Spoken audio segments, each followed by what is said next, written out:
Hey everybody, it's Diane Gale from SustainableSlowLiving.com, and I want to take you with me today while I make a little bit of barbecue sauce.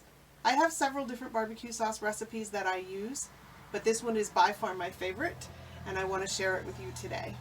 It does have sugar in it, and a lot of the things that I make don't have sugar in it, and I promote that as being a good thing because I believe that it is. I don't consider sugar the devil. I know that a lot of people who are following different diet plans out there really feel that sugar is, kind of at the root of the issue in the American diet, the sad American diet. I don't believe that that's 100% true. I do believe that you should limit, severely limit even, the amount of sugar that you take in your diet. However, there are times where I consume sugar in different products and in different recipes. And occasionally, I just make a full-on sugary dessert. But this barbecue sauce is one of those places where I get a little bit of sugar in my diet. Like I said, there's quite a bit in it. There's 3/4 cup of light brown sugar, 3/4 packed cup of light brown sugar, and there's 1/4 cup of molasses. So it's quite a bit. The molasses is natural, so I really don't have as much of an issue with that. The light brown sugar is much more processed. I'm not as thrilled with it, but the amount of barbecue sauce that's actually going to make it into my mouth is very little. And I mean, this is just a fabulous recipe, and I have to make it in the summer a few times and enjoy it a few times. And if you are of the mind to do the same sort of thing, then I encourage you to do it, because this recipe is outstanding. So I'm going to take a medium-sized saucepan, and I'm going to put 1.5 cups of tomato sauce in there. Try to find tomato sauce that the main ingredient, the only ingredient is tomatoes. That would be fabulous. I don't even know. I really didn't look at this.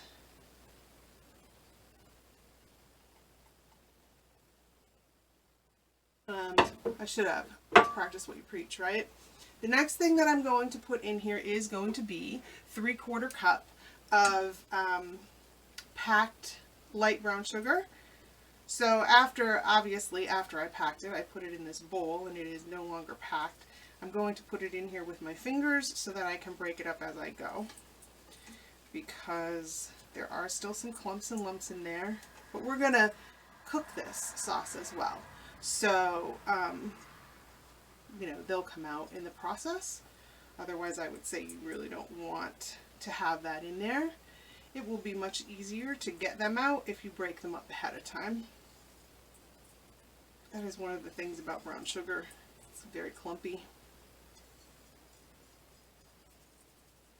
And then I am going to put 3/4 cup of white wine vinegar.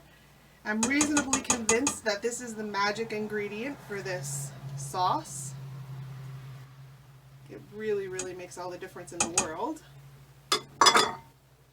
I'm going to put 1/4 cup of molasses.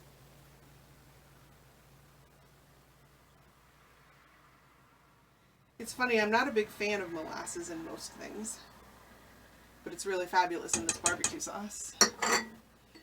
I'm going to put 2 tablespoons of Worcestershire sauce. Again, try to find one that's as pure as you can. It sometimes has a few undesirable ingredients in there. 2 tablespoons of ground mustard. And actually, this is a little bit of an experiment for me, because I usually always have ground mustard on hand, and when I went to put the ingredients together for this recipe, I didn't. So I ground some mustard seeds that I had. They smelled a little different than the little bit of ground mustard that I had left over, so we're going to see how that works out. 2 teaspoons of coarse ground black pepper and 2 teaspoons of smoked paprika. And that is it. I'm going to stir this up. Turn this burner on. probably, I'll turn it on kind of close to high to get started.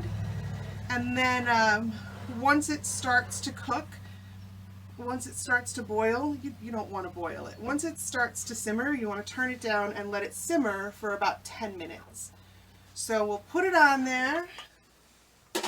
I'm going to get it stirred up. And then I will be back with you guys in just a little bit. I'm going to let this warm up. I'm going to simmer it for 10 minutes. And then I will be back to show you the end result. All right, everybody, it's been about 10 minutes. Well, it's started to simmer, and then I simmered it for about 10 minutes. So I'm going to turn this off. I'm going to take this pan off of here. It's got a really nice simmer on it, actually. Very nice. And I have tasted this already, and I am going to tell you that I will recommend grinding your own mustard seed. This is probably the best that I've ever tasted it. And I also went and looked at the ingredients on that tomato sauce can because that was driving me crazy. I'm not the only one who buys groceries here, so I really didn't think about it. I just grabbed a can of tomato sauce. It did have some other things in it. Nothing too undesirable. It had a little bit of citric acid and some green bell pepper. Such a minute amount. Little things like that. But nothing that I wouldn't want to eat. Still, I would try to get something pure. Hopefully, you can can your own.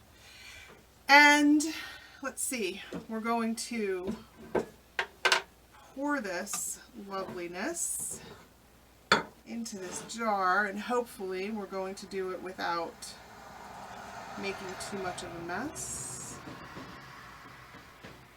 Oh my goodness, I guess I'm going to need 2 jars. Okay. This is hot. I don't want it on the table. I'll set it in there. But that is it, you guys. There it is. And you'll see pictures in the if you're watching this, well, you're going to be watching this on YouTube. If you shoot over to the blog at sustainableslowliving.com, you'll see pictures of this. You can see the spices. It has I mean, they're visible in there, and it's one of the things that really makes the sauce. I really love that ground mustard seed. That ground mustard seed shows up in here as well, because it doesn't grind all the way down to a powder. But this is really good stuff. You are going to love it.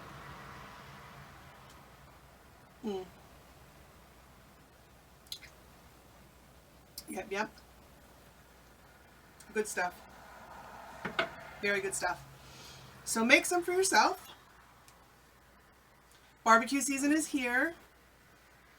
Let me know in the comments if you do. Let me know what you think of it. Let me know if you make your own barbecue sauce already. I just love to chat about it. And make sure that you hit that subscribe button and the notification bell so that you get notified every time that I put out a new video. It's been wonderful having you here, and I hope to see you again real soon.